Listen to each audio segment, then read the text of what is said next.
Hello and welcome to ACS Golf and this week's recruitment review. So this week we've got the Wilson Staff 300 iron. Now, the reason I'm looking at this is two reasons. Number one is a friend playing a newer model, the D9 Wilson Staff irons, and rates them, loves them, etc. So got me the idea. I've never actually tried Wilson Staff irons, so let's give them a go and do a review for you guys.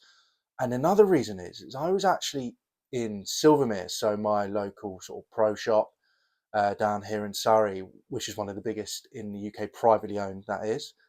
And by the balls, in the corner, by the exit, in just a bag, was a load of Wilson Staff 7 irons. So obviously, old stock they had. We had the C300s, we had the D7s, and the launch pads. And I thought, well, hold on, this is a great opportunity for me to buy this club, which this C300, for example, is only £20, so $25.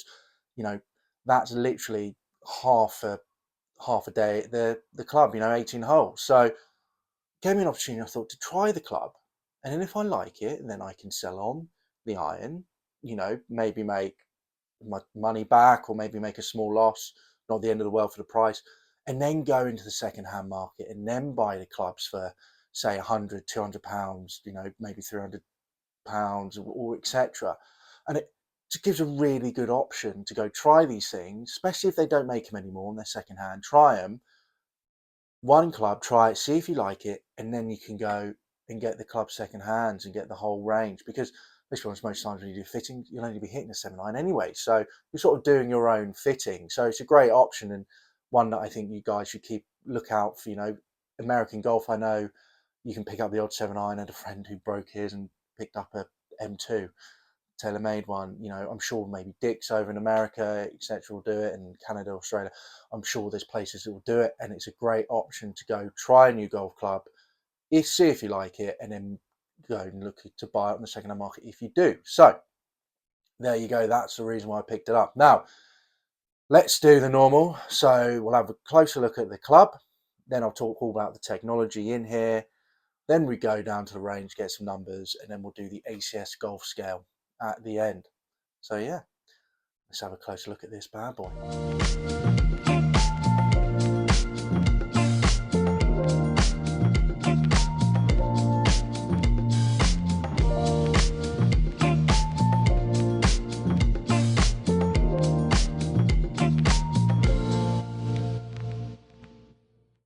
So there you go, closer look at the club there. And, I don't think it's that offensive. For basically what this is a cavity back.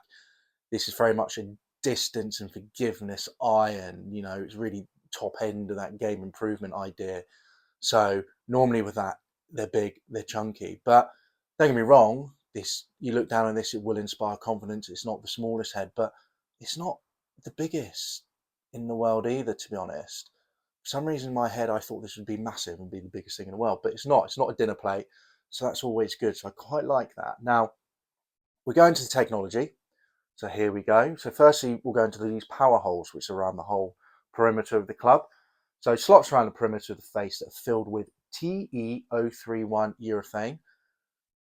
Of course, the TE031 is very important, which basically floats around on top of the head of the club. They've increased this. So before there was 8, now they're saying there's 10. However, I've counted 11 on this, so I'm assuming maybe one's just to keep it aligned and make it look the same. Which basically leaves 76% of the face unsupported.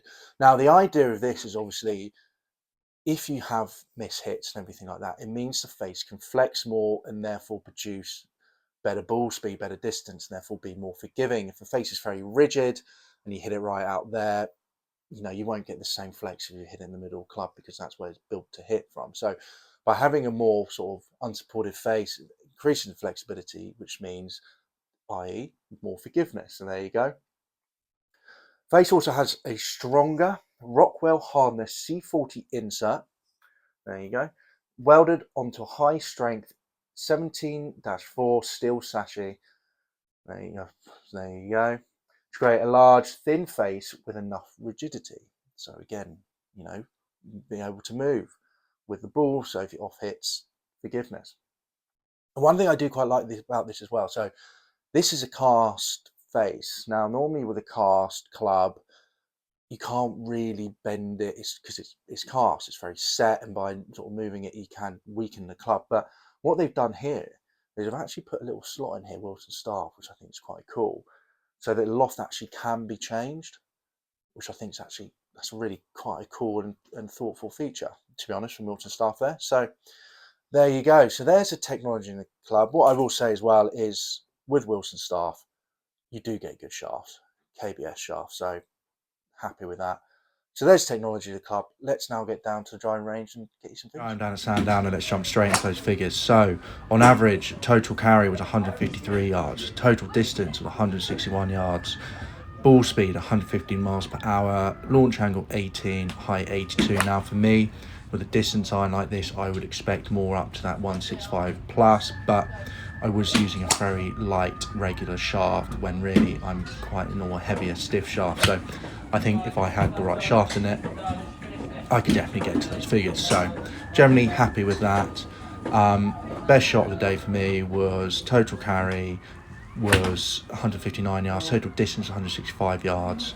Ball speed was 120 miles per hour, which is nice. Launch angle there was 20 degrees and height was 102. So it just came out really high and just, had a good stopping distance, which I was happy with, because the thing with these irons is, they're low lofted to help that distance by increasing the ball speed and decreasing the spin.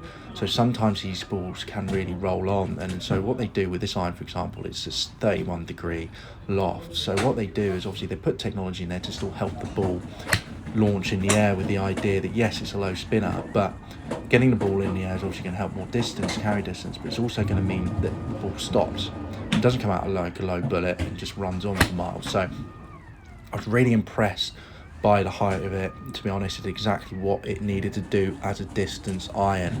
Now, one thing I will say is the sound was very pleasant as well. Okay, so there are the figures for the Wilson C300 7 iron. Now, let's jump straight into the ACS golf scale. This is the first ACS golf review you watched. Basically, we have a scale of 5 things. So distance, feel, looks, price, and forgiveness. And all rated from 1 to 5, with 5 being the best and 1 being the lowest. And then the idea at the end of the year, for each category, I'll give the best club that I've reviewed.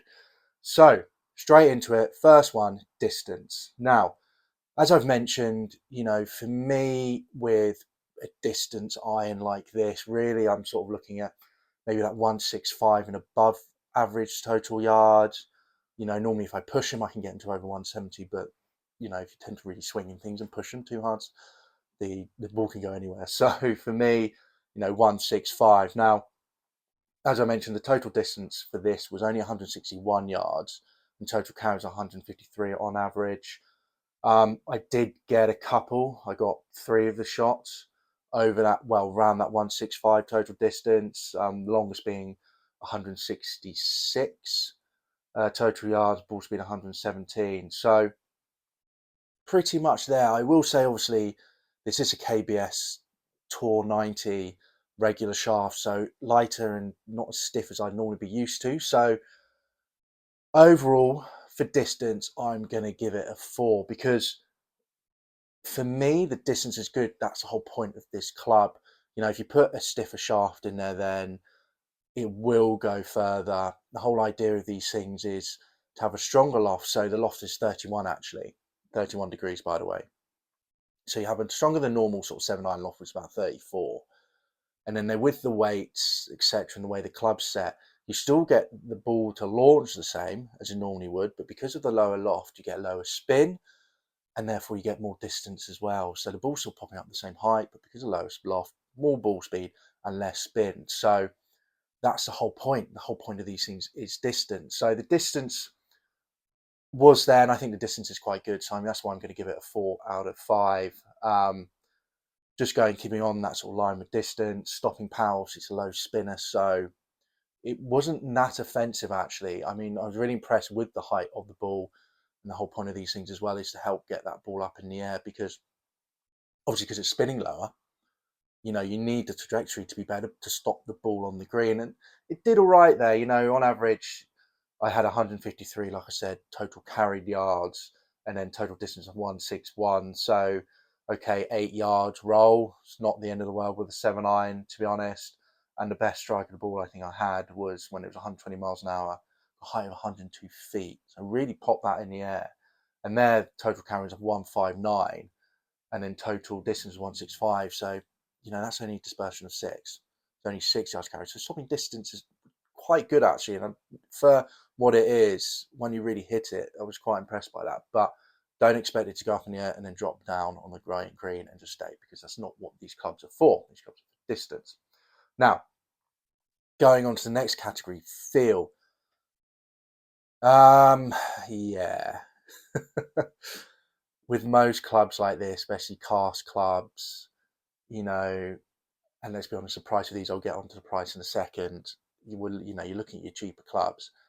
The feel's not going to be amazing. They're not made to feel good. They're made for basically people who need the help and need the distance, can just go out and enjoy the game of golf and get good performance. They're not the people who are going to be going back into clubhouse afterwards go, I love the feel of my 7-iron when I just chunked it. They're not going to. So the feel out of 5 is a 2 for me. I couldn't really tell why I hit it on the face. Don't get me wrong, the face felt hot and powerful as you expect, but feel wise, I didn't really know where I hit it off the face. The only time I knew when I did a really bad shot was when I hit it right off the bottom, and it stung my hands a bit. So feel 2 out of 5. But I wasn't expecting it to be great. I wasn't expecting it to be like the best feeling thing I've ever felt. It was always going to be rubbish, and it is rubbish. So it is what it is. Now, going on to looks. So looks, I've given it a 3 out of 5. Now, it does look very smart. Don't get me wrong, but there's a few issues with it. That's why I'm giving it 3. Number one, I'm not sure about these power holes the whole way around, especially when looking down at the club. I can get used to it. It's not that offensive, but it's a bit weird. And number two, when looking at these on the second-hand market, which I've done, obviously doing the research, this little sort of insert here, it's not really anything because it's a carity bag. Little insert there gets battered, gets bruised, and end up looking extremely scruffy in the end. So even though the club face was being cast, they're built like bricks, the face there, they could have just done it a little bit better, because at the moment it looks lovely, but I just know if you have that in your bag and you're carrying it for about 6, 7, 8 months, that's not going to look like that at the end, which is a shame. So that's why I've given it 3. Now, forgiveness. Ugh. Forgiveness, I would expect with this on the higher scale, and it is on the higher scale, but sort of I would hope for it to be about a 4 out of 5. 5 out of 5 for me, if you're talking about irons, is a big old, like a launch pad where it's just a hybrid pretty much. That is the most forgiving thing you can get. So I'd expect it to be about 4. For this sort of game improvement, it's a bit 4, but I'm actually giving it 3.5. Now, I wasn't hitting it that well, I have to admit, but then not hitting it well is a better thing to be doing, because in the end of the day, the whole point of these clubs and the whole point of these videos is to get me, a higher handicap guy, to go and test these clubs, because high handicap, mid handicap, I'm 16 at the moment, to go and test these clubs, because unlike, the guys that got monthly or whatever, Rick Shields, who are testing, he's going to be hitting them out in the middle of the face the majority of the time. So for them, they don't really, they say the forgiveness is good, and I'm sure they have the odd bad shot, but for me, on a bad day, it's going to be going all over that face. And so that's why I do these reviews for you guys, because it shows, in my mind, a more realistic sort of showness of the forgiveness of these clubs. So I would be expecting it as a 4, but I've actually got to rate it as a 3.5 for myself. I just feel like, I took the best 10 shots because I did fat a few. So there were some low ones which I got rid of because, if I hit the ball, hit the club way behind the ball, then it's not the club's fault. But on other shots, the longest, like I've said before, carry, for example, was 159, average 153. And then the lowest one, carry-wise, was actually 146. And that, that's ones I kept. I actually got one under 140, but again, I did fat it behind the ball, so I got rid of that one. So 146. Now, if you're thinking, all right, well, I'm going to hit this on average, get up to that 155, and the pin's right at the front, you go over water. Maybe if a really bad hit, it's not going to get you there. So don't get me wrong, the forgiveness is good. It is good. 3.5 is nothing to sort of say is bad. That is a very good forgiving iron, but it's just not where I would expect it to be. I'd expect it to be a little bit higher. So not bad. Again, says what does what it says on the tin. But for me personally, I'd have liked it to be a bit more higher, that forgiveness. So that dispersion between the lowest and the highest be a little bit closer. So there you go. Now, finally, on to price. And this is where it gets interesting with this. So don't forget, this was released in the UK in January 2018. So it's not that old. It's a 5-year-old club. So released in 2018. Now, if we go into figures of this, so if you're looking on eBay, which majority of us do, on eBay, I've seen these sold. So 5 gap wedge, yeah, seen them sold for £110. That's $135. Another one went for £123. That's roughly $150 for a club in 2018 to 5 gap wedge. Now, that is very difficult to match it with a club of that age compared to anything else, unless you're sort of going down more the links or over here Ben Ross, then yes, then you probably could find competitors. But if you're talking about the big boys like TaylorMade, like Ping, like Titleist, like Mizuno's, etc., Wilson Staff, because let's not get wrong, Wilson Staff is a big brand. And they've got players on tours. I think they've still got the most winners ever as well, because obviously back in the day they're amazing, and the stuff they brought out this year's Dynapower stuff's supposed to be great. Like drivers, like one of the most sort of unsuspecting driver of the year. They're saying it's just amazing. So you're not going to find anything around the same price mark at all there. I mean, obviously you get the odd ones which might go up to £200, which was 200, $250. But then I saw a brand new set as well, sold for 319. So four to pitching wedge, £319, brand new set. Yeah, that's $390. You can't go wrong with that. If you're starting the game, yeah, and you want something that's forgiving, and you want something that's going to help you get the ball in the air, that's going to give you distance, and isn't going to break the bank, and it's still going to be from a big name, because Wilson Staff is a big name. Looking at something like this is perfect in my mind. It's absolutely perfect. So price wise, 4 out of 5. You cannot go wrong with the price, to be honest.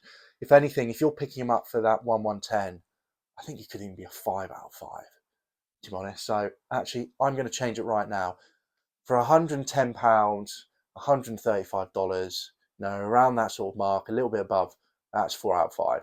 What you get with this, with the name, the club itself, the shaft, the grips, yes, I think 4 out of 5. You're getting close to being perfect. 4 out of 5 for price. So change the 4 to 4 out of 5. And even when these were new, and this is one thing, if you do want to go and get a brand new pair of irons, Wilson Staff for these sort of things, so the big cavity backs, the price is not that bad. I mean, this brand new was out for £699, full set.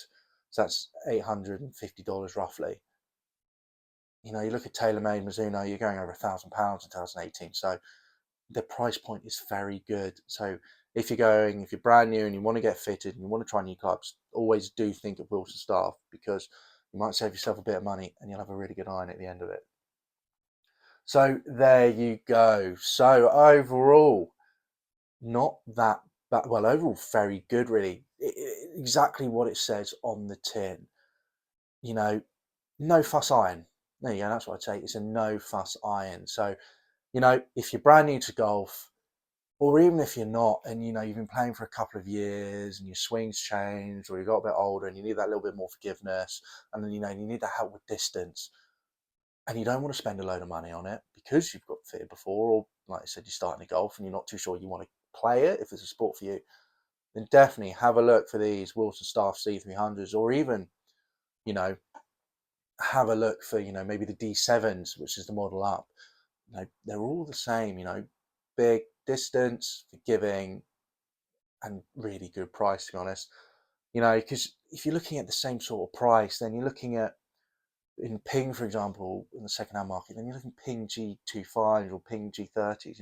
That's 2013, that's 2015 clubs versus 2018 club. The Ping G25s, don't get me wrong, I've tried them before. They're great, they're lovely clubs, and are a great option because they're built like tanks and they never go. But then you have issues with like the weights falling out. Which if you ever do get Ping G25, you lose a weight, you can send them to Ping, and for free they'll put a new weight in it. So do remember that you have to pay postage, obviously. And then example from more iron, sorry, went off piece there. You got Steelhead, the Steelhead Callaways XRs, 2016, again, 2 years older than these. So really the price point really makes these irons. So there you go. Now, there's my review of the Wilson Staff C300. Now, remember, if you like this video, do give it a like, and also do subscribe to the channel. We've got about 1,500 hours of views since we started this, back end of last year, and that's only from 3% subscribers. So please, please, please subscribe if you haven't subscribed yet. We've got some great stuff coming. We've got a new video next week, which is part of Build My Nike Bag. We're looking at the power aspect of that, so watch for that next week. And we've just got some really good, exciting stuff coming up. So there you go. So again, thank you for watching. And in the comments, do mention, do you play with Wilson Staff irons? What do you think of them? And I'd be really interested in some of you guys play with the forged version of this, or perhaps their blades as well, because I've never tried them, and I'll be really interested to see how you guys find them. So there you go. Thank you, and I'll see you guys next week.